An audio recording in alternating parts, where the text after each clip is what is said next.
Hi, I'm Bart, and in this video I'll show you the Purl Two Together, which is a right-leaning decrease that can be worked on a purl row. First, in English style. Insert the right needle purlwise through the next 2 stitches on the left needle at the same time,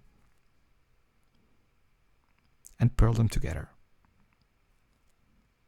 And that's it. Let's do it again.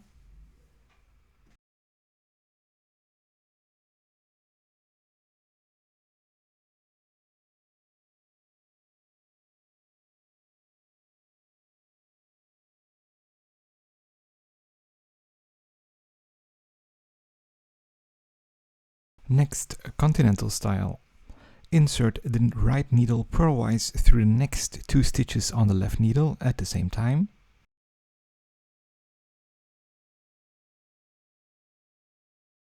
and purl them together.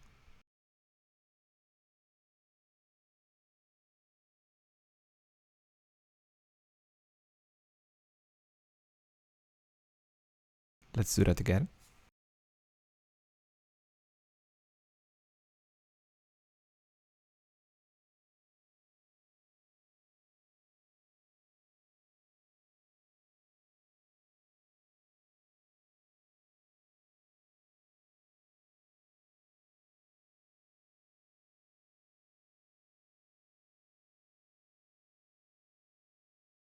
And that's the Purl Two Together decrease. If you found this helpful, I'd love for you to like this video and subscribe to my channel. I'm uploading more knitting techniques, tips and tricks weekly. See you in the next video.